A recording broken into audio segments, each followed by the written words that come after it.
بسم الله والحمد لله والصلاة والسلام على رسول الله. أيها الإخوة الكرام، مثلا السلام عليكم ورحمة الله. كن جعل ربي ذا ذروم يبعث في لون الهموم، كن يفكر ربي السر اللي سر يرنو ياون ثلاثا السر ثغرما ثمازيغت الحضارة الأمازيغية. وكذا سنتل بوسا ذلوانيس باش نسقردش سوذ مونيس القاين علاين غلاين يوجف لنا أنغر التاريخ. سيدي ربي تقول قل سيروا في الأرض انظروا. التاريخ اعتبار إلى كنغر تاريخ الحضارات.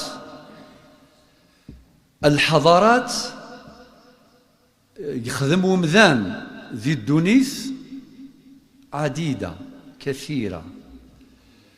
علاقة التكامل بين الحضارات أمر قائم بالمنهج الاستقرائي العلمي الدقيق. نقرأ أنغر سيدي ربي اقرأ، وكلمة اقرأ على الإطلاق وما ورد مطلقا بلا تقييد يظل على إطلاقه.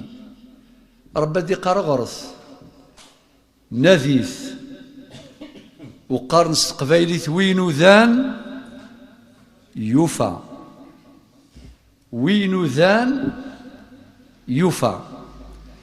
السقيمة نغر تاريخ الحضارات ماشي ذلعيف. أنغر في الحضارة الإغريقية اليونانية أندلان يذورار نتمسني ذي الفلسفة مسليك سقراط أرسطو أفلاطون فلان فلان عادي. أنغر التاريخ نسن ونحن نعتبر ونستفيد ننتفع. النوافذ مفتوحة. كتاب الله المقروء المسطور وحي طاهر تكفل بحفظه. إنا نحن نزلنا الذكر وإنا له لحافظون. معنى إلى الكتاب ثكتبت النظام مفتوحة. كتاب الله المنشور المفتوح. من سوالي إذورار إجنوان إثران أقور يطيج يسفن لضيور أن وحد ربي سبحانه. ومرنا بالتدبر والتأمل والنظر. قل سيروا في الأرض فانظروا. حريشاقي في هذا المجال ربنا قال كما في سورة فصلت الآية 53 سنريهم آياتنا في الآفاق وفي أنفسهم حتى يتبين لهم أنه الحق. إذن ما لا ثمغلي النغ أني وراغ السيوض أنا ذي النغ أني وراغ السيوض بشاني السين ربي سبحانه عز وجل.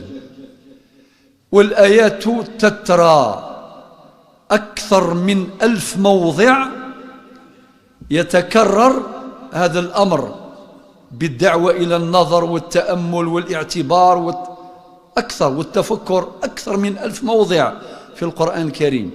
في أواخر آل عمران إن في خلق السماوات والأرض واختلاف الليل والنهار لآيات لأولي الألباب الذين يذكرون الله قياما وقعودا وعلى جنوبهم ويتفكرون. وقد استخدمنا اللغنسن في خلق السماوات والأرض ربنا ما خلقت هذا باطلا سبحانك فقنا عذاب النار. أكتفي بهذه الإشارة. ولكن لو أن نقرأ تاريخ الحضارات، ماذا فعل الإنسان في هذه الحياة؟ أنغرف تاريخ الحضارة الإغريقية اليونانية، الحضارة الرومانية، الحضارة البابلية، الحضارة الأكادية، الحضارة الفينيقية، الحضارة المصرية الفرعونية القديمة. حضارات. من هذه الحضارات الحضارة من السمان كوني يعني الحضارة ثمازيغت ثغرما ثمازيغت ذي الوقتيس باش نهضر في اللاس ما نهضرت، ولكن ننتبه باللي يكل الحضارات جهود بشرية. ربي سبحانه عز وجل إفكاد يوم ذانا اللاغ إفكايس تموسني إفكايس كلش إفكايس الوسائل باش هذي يبنون تسا الحضارة. ما يبنى الحضارة ماشي المعنى يسذي هود ثياض خاطئ، أما كندلنا علاقة الأخذ والعطاء بين الحضارات أمر قائم. ثلاث سكيثة تيرقوا ثلاث سكيثة أمعنى مكل يوث تسعى الخصائص ينس.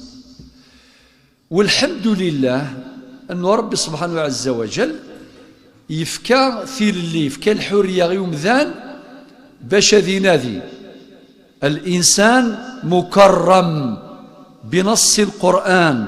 سورة الإسراء الآية رقم 70: ولقد كرمنا بني آدم. كرامة الإنسان في آدميته، بنادم يسعى الكرامة يسعى الحرمة، أما يتسيدير أما يموت حيا أو ميتا. لذلك قال المصطفى صلى الله عليه وسلم في الحديث الذي خرجه الإمام مسلم وغيره: إن كسر عظم الميت ككسره حيا. بعد هذه المقدمة ندخل في الموضوع. الحضارة ثمازيغ ساعة بوذ ماون ثغرما ثمازيغ ثغرما إيمازيغا ذي إفريقيا شمال إفريقيا ساعة بوذ ماون السيسنت أذما مزوارو ذا مزرو، يعني البعد التاريخي ممتد عبر قرون. ثوراني وض 2975. البعد التاريخي حاضر، الوجه التاريخي في الحضارة الأمازيغية حاضر ناطق، والتقويم الأمازيغي أصيل. يون بوال أوال موزيل يفرا ثاقيلة قد تنظرك تقول لغنا وين راي غران ذي التاريخ سوالاغيس سلميزانيس أذيا وضر ثيذ تساقي مبلا الشك يقين، واليقين لا يرقى إليه الريب. إذن البعد التاريخي حاضر كسائر تاريخ الشعوب، فيها انتصارات، في هذا التاريخ فيه انكسارات عادي. كل الشعوب تجتمع في هذه المسألة. أكل ملان أغرق تواريخ الدنيا، تواريخ الحضارات، تواريخ الشعوب، أن في لنت انتصارات لنت انكسارات. نحن أمرنا نقلا وعقلا بقراءة التاريخ قراءة اعتبار. ما معنى قراءة اعتبار؟ ننظر. ربنا قال: قل سيروا في الأرض فانظروا. مقومات الانتصار، عوامل الانتصار في التاريخ نثمنها نتمثلها نحافظ عليها، وعوامل الانكسار نتجنبها، والسلام. تفرى وحدس أنا غير التاريخي تبغيض أين الهان مرحبا أثن الطوفس وزليس أسنف كازال ذا باش نكوني الساقي من هضرت في الحضارة ثمازيغ باش نزر أنويذ نكوني ما يعرقا غنوي نكوني أنعرقي وياض أمشارغ حسبن وياض إلى قاني السن أنويذ نكوني وغي عرقارة أنويذ نكوني باش وياض وسنعرقارة غادا في نزال ميلا ننكر لصل الناغ تجديث الناغ إلى قنزر باللي ونسعو يرى القدر ير الجناس تجي قاعدة لا تقبل إثبات العكس. يلوذ من نظام البعد الثقافي وذم يعني يذلس أمازيغ يلا يعمر ضمر كانتي ما تفضد يكثي كتابين ثيم قرانين يخدمني مسناوني قرانا يقغران يذلس الحضارات نغن الشعوب بيذوذات زايري يوضر نتيجاكي يفقند باللي إلا يذلس أمازيغ يقسعان زال يقسعان القيمة ياك أين يكسبني يذوذن ذي الدونيث يعني أرغاف نارا أما ذو حريش الثقافة أما ذو حريش تموسني أما ذو حريش خدمة اللغة العربية بالذات ثقي وعاء الوحي الطاهر اللغة العربية بلسان عربي مبين إيفان ذيني بيدفع وين دي خدمن ثاجرومث الآجرومية إصغراين لجدود النغ ثاجرومث فتعرفت باش مذانا أذي السنين تعرفت باش فهما أول ربي أكذ وأول النبي صلى الله عليه وسلم.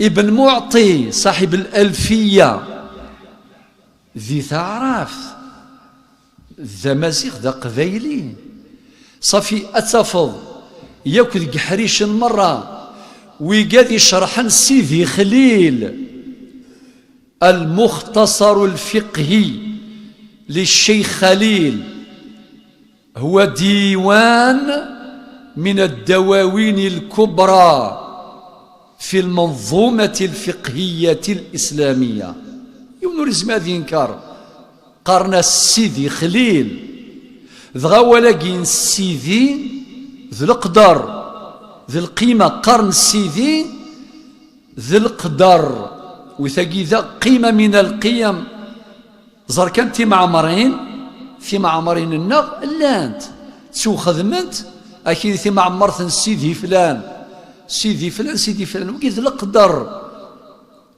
القدر والقدر يلقى في سعو بنادم أوها ربي أن نرنو القدر إياث القدر ونسنقصار القدر إيمذانا خاطر ما يسنقسيون القدر وايض فاقي قارناس سكسان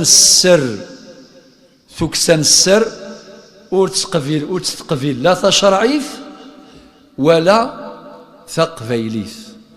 البعد الثقافي الوجه الثقافي إذ مزيغ. البعد الثالث هو البعد التربوي وذم يشدن غير تصرف كاع تصرف كاع حوايج ياك. النبي صلى الله عليه وسلم يناد بلغة الحصر كما ورد ذلك في كتب الصحاح والسنن: إنما بعثت لأتمم مكارم الأخلاق. هذه رواية أخرى خرجها الإمام البخاري في الأدب المفرد، رقم الحديث 273: إنما بعثت لأتمم صالح الأخلاق. إذن مكارم الأخلاق، صالح الأخلاق في الأدب المفرد. أين يعنان التصرف كاع، أين يعنان الأدب، ولكن حواجيث يلا ذي الحضارة النغ إدي جاني الروج اور نكفو اور نحفو اور نفنو تصرف كاع يتوليهن أمذان سافريد نسلامة اور ثكين داما. ممكن مثلا تقرب شوية باش تقدموا شوية إذا كان ممكن. بارك الله فيكم. تزاحموا ترحموا مثلنا باش هذا في مكان يرى قيما. الوجه التربوي، البعد التربوي، تصرف كاع أتفض ثقبيلي ثنا ثجدي ثنا ثنصلي ثنا أتوليها مذان سين يلهان ذيم كل شيء. ماذ أول يسعى غزال، أول يسعى غزال ذيني من ربي سبحانه يفكيس زال في سورة إبراهيم الآية 24 إلى غاية الآية 27. ربي سبحانه بين قيمة الكلمة، لأن الكلمة تبني وتهدم، الكلمة تفرق وتجمع، الكلمة ترفع وتضع، الكلمة تزرع اليأس وتزرع الأمل. ذوال الكلمة يفكيس ربي يزال في سورة إبراهيم الآية 24 إلى غاية 27: ألم ترى كيف ضرب الله مثلا كلمة طيبة كشجرة طيبة يشدي ترزم وترتجرة أصلها ثابت وفرعها في السماء جذورها ممتدة في عمق الأرض قد تهزها الرياح ولكن لا تقتلعها ولاش تشطى وريهوز وضو أصلها ثابت وفرعها في السماء تؤتي أكلها كل حين بإذن ربها ويضرب الله الأمثال للناس حينما تأتي الآية بهذه الصيغة بلا حدود ولا سدود للناس يكثر خلقيث. وبعدين شو دينا ومثل كلمة خبيثة اسم الزاي كشجرة خبيثة اجتثت من فوق الأرض ما لها من قرار. وبعدين الآية 27: يثبت الله الذين آمنوا بالقول الثابت في الحياة الدنيا وفي الآخرة ويضل الله الظالمين ويفعل الله ما يشاء. أول يسعى مازال ذيني ميقارنس تقبايليث أوال يفنو يتهدو أوال يجبر يتروزو أوال يزيزدي يسلوغو أوال يتساويد شوال يتساويد ثلويث أوال يزرع لياس يزرع السيرم أوال ذيني ممن غالد سيدلس أمازيغ صرف قايلان ذيث مازيغ توصيغ فوال ذيني قارن أي لسيلان ذاك سوم ذا شكيران ذا سنان ذيني قارن ذي السازيضاني قتظن ذا السدا ذينا إقارن ثلا القراية الثام قرانت وكذاكي أي الروجة قد جاني مزورة أم كرا نفك ذيك سافوس ذا الروج يسعى نزال يسعى نزار يونور الزميرة في حرك أمنا كينين أذكر غي وذرار أقلق ذي السلة الريف بذرار أكينين كيني أذرار قث قلعغ أذرار قث هدغ نغ أذ سنقصغ ذي القديس نغ أذ سنقصغ ذي الغزاليس ذا المحال ثقيذ تصرف قا وقيل بعد التربوي نحو جيث أكن من الله إلا البعد النظن أذم النظن البعد الاجتماعي أنعمه إلا ومذان ثلاث وشولت ثلاث متين المجتمع يثور ما الذي يناير نجمعني يمذانا السلعوايذ الأعراف والعادات في كذاكي استقامت عليها حياة الناس ولذيذ شرعيث ربنا دواء مر بالعرف النبي صلى الله عليه وسلم يناد أنتم أعلم بشؤون دنياكم يفكا يغثيل اللي أنقرزت ذرث النار أما ذي الفلاح أما ذي التجارة أما ذي العلاقات جرانا عادي لذلك الفقهاء الناد ذي الشرعيث المعروف عرفا كالمشروع شرعا المعروف عرفا كالمشروط شرطا العادة محكمة افتح كتب الأصول جمع الجوامع لتاج الدين السبكي كتاب ابن الحاجب الورقات لإمام الحرمين الجويني أي كتاب مستصفى أي كتاب هذا كيني العرف ما معنى العرف أصوليا هو ما تعارف عليه الناس واستقامت عليه أمورهم من قول أو عمل فإذا تعارف الناس باش في يناير يديروا العشاء من سيني يناير سليم التوسعة على العيال مقصد من مقاصد الدين بلغة علم المقاصد نستوعب هذه المسائل جدا. إذا توسع العيال تخمضي من سن يناير وراه الإشكال ولا شكو غورك أدمليل ثواشولت أدمليل ثواشولت وغادي مقلوة ألن مدمرات الأسرة في هذا الزمان لا نحصيها عددا. الرياح الهوجاء هجمت على الأسرة فدمرت كيانها المعنوي ثم المادي. إذن ما يجمع هذه الأسرة نستعين بالقاعدة الشرعية ما لا يتم الواجب إلا به فواجب.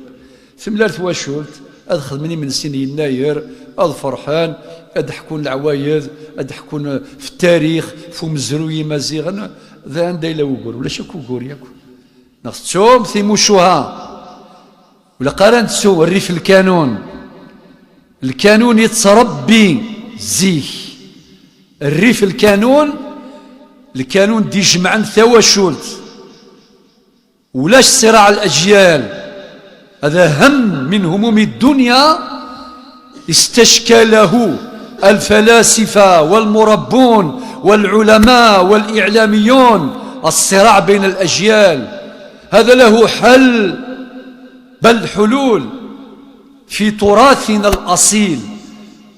ذا شو الدوايس كنقارني مزورة أمغار السوال المزيت سغوال أمر كان تيسنوال.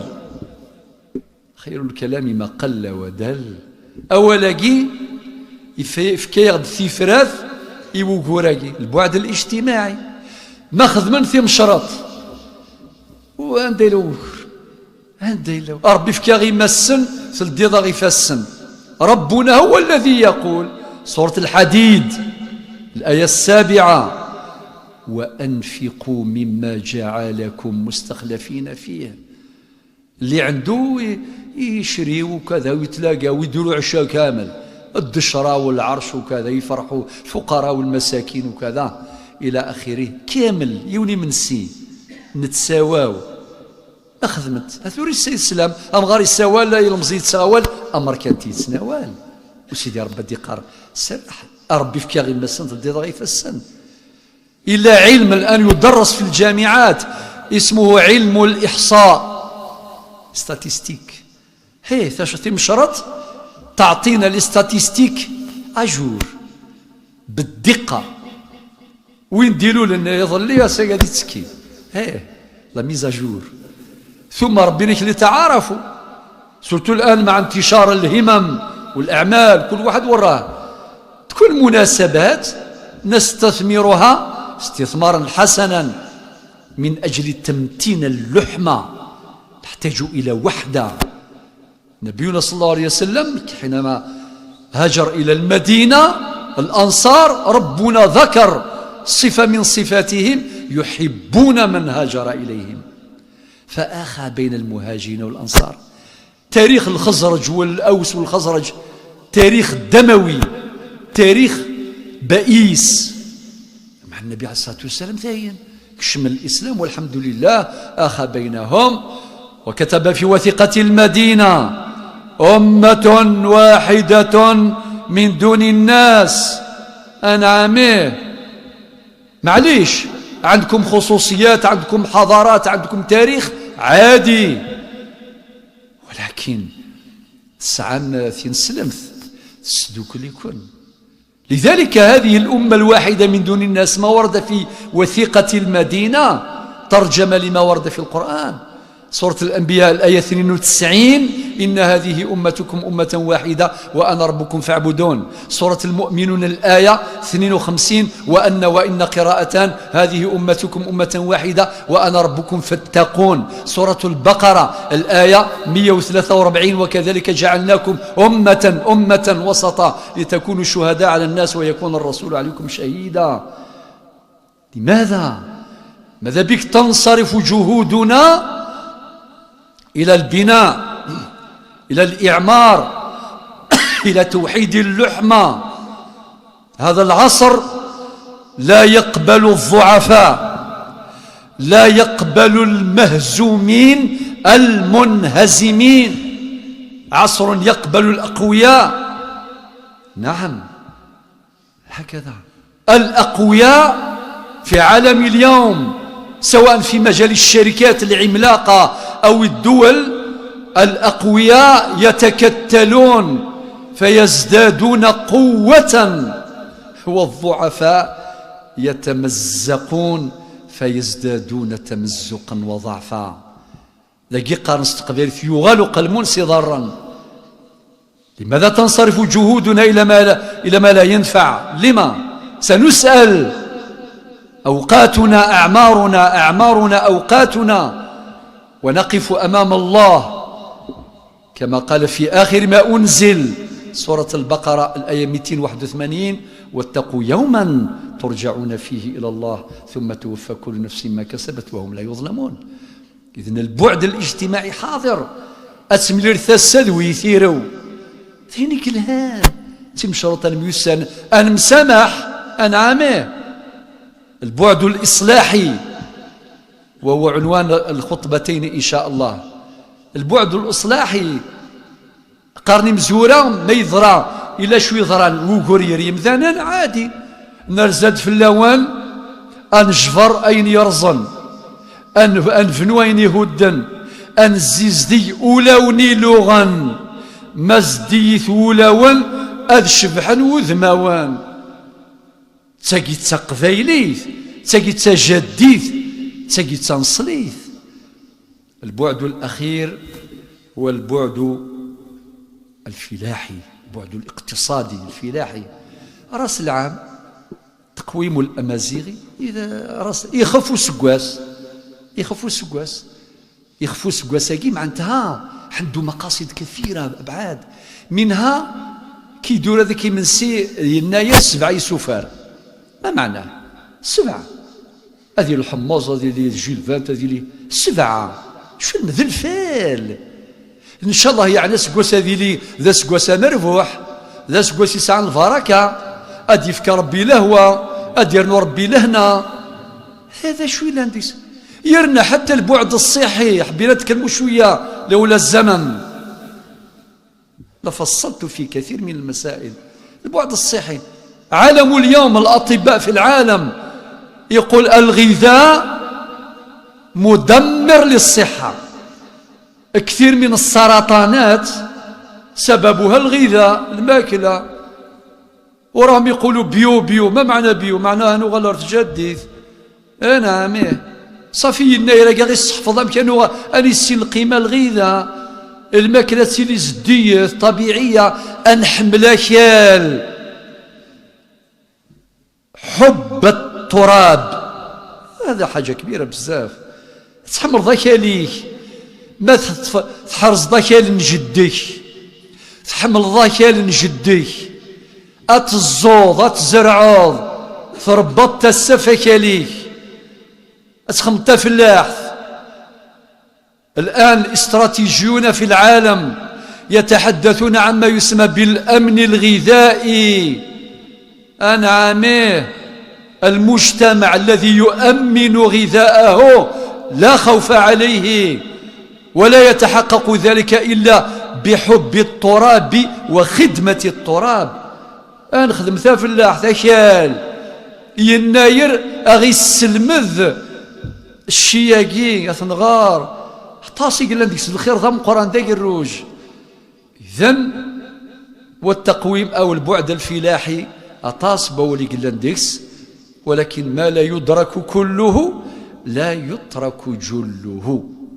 وكذا وليو كوني حرز ربي، كوني فني ربي السر اللي سر ثلاثا السر جي غاول هنا أرثي مليليث.